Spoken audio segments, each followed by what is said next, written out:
శేషాచల అడవి ప్రాంతమైన తిరుపతి దగ్గర శ్రీపాద మెట్ల దగ్గర జరిగిన తమిళ కూలీల 20 మంది ఎన్కౌంటర్ విషయంలో ఆంధ్రప్రదేశ్ ప్రజాస్వామ్య హక్కుల పరిరక్షణ సంస్థ రాష్ట్ర కమిటీ అంతా కూడా మేము అక్కడ వెళ్ళి పరిశీలించాము.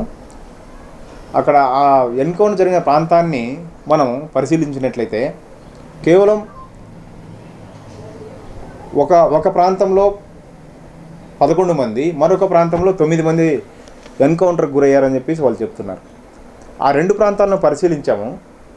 ఆ 11 మంది పడిన ప్రాంతంలో మా పైకి రాళ్ళు విసిరారు. రాళ్ళు విసిరిన తర్వాత గొడ్డలతో విసిరారు, తుపాకులతో చేతిలో పట్టుకొని తిరగబడ్డారు అనే పద్ధతిలో వాళ్ళు వర్షం చెప్తున్నారు. అయితే భుజం మీద దాదాపుగా 20 కేజీల వరకు 15 నుంచి 20 కేజీల మధ్యలో ఉండే ఒక ఎర్రచందనం దొంగను పెట్టుకొని కిందికి వంగి రాయితో విసిరేసే అంత పరిస్థితి ఒక మనిషికి ఉంటుందా అనేది ఒక పాయింట్. సరే, అక్కడ రాయితో విసిరివేయడానికి కూడా రాళ్ళు కూడా అక్కడ లేవు. ఇది రెండో అంశం. అది కాకుండా ఒక మనిషిని 11 మందిలో కానీ 20 మందిలో కానీ ఒక మనిషిని కాల్చిన వెంటనే రెండవ మనిషి కానీ మిగతా వాళ్ళు కానీ పరారు కాకుండా ఉంటారా అనేది అక్కడి నుంచి పరిగెత్తారు.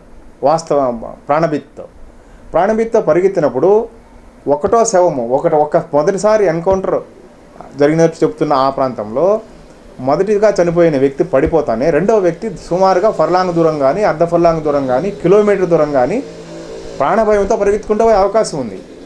ఆ విధంగా తీసుకుంటే 20 శవాలు కూడా 20 ప్రాంతాల్లో పడి ఉండాలి. అట్లా లేకుండా 20 శవాలు 11 శవాలు ఒకే ప్రాంతంలో వరుసగా అది తుళ్ళు పక్కనే ఉండడం అనేది ఇది చిన్న పిల్లవాడికి చెప్పినా కూడా ఇది ఖచ్చితంగా పోలీసులు ప్రీ ప్లాన్డ్గా ఒక పథకం ప్రకారం దీన్ని హత్య చేశారనే దానికి స్పష్టంగా ఉంది. రెండో విషయం ఏంటంటే వాళ్ళకు క్లియర్గా చేతులు వెనక్కి చెట్టుకు కట్టేసినట్లుగా గుర్తులు కూడా ఉన్నాయి చేతులకు. ఆ విధంగా చేతులు కట్టేసి కాల్చినారనే దానికి అది కూడా ఒక ఆధారం. అంతేకాకుండా పాయింట్ బ్లాంక్ రేంజ్లో అంటే అతి సమీపానికి వచ్చి కాల్చినట్లుగా క్లియర్గా అక్కడ కనిపిస్తున్నాయి. వాస్తవంగా ఎన్కౌంటర్ జరిగితే ఆ మనుషులను పట్టుకోవడానికి మొదట కాళ్ళకు కాల్చండి, కాల్చాలనేది ఉంది, ఒక పద్ధతి అనేది ఉంది. ఒక మనిషి ఎదురు తిరిగినప్పుడు అతన్ని ఎట్లా అదుపులోకి తీసుకోవాలనేది ఒక ట్రైన్డ్ పీపుల్ పోలీస్. ఆ ట్రైన్డ్ పీపుల్ విచ్చలవిడిగా రౌడీలో ఏదో కాల్చుకున్నట్టు చంపుకున్నట్టు చేయకూడదు. ఖచ్చితంగా వాళ్ళు ఒక పద్ధతి పాటించాలి. కాళ్ళకు కాల్చిన తర్వాత పడిపోతే వాళ్ళని అదుపులోకి తీసుకోవాలి. అట్లా కాకుండా నేరుగా కాల్చేసినారంటే ఇది రౌడీలు కాల్చుకున్నట్లుగా ఉంది. రెండో అంశం, ఇంకా ఇవన్నీ అటు పక్కన పెడితే మొత్తంగా అక్కడ అసలు ఈ వ్యక్తులు నిజంగా అడవిలో 450 మందితో పాటు టీమ్గా తిరిగేటప్పుడు ఎన్కౌంటర్ జరిగిందనే దానికి ఎక్కడైనా ఆధారం ఉందంటే అది లేదు. వాళ్ళని ఖచ్చితంగా బస్సులో పట్టుకొని వచ్చి కాల్చాననే దానికి క్లియర్గా అక్కడ నుంచి తప్పించుకొని వచ్చిన కొంతమంది వ్యక్తులు క్లియర్గా చెప్తున్నారు.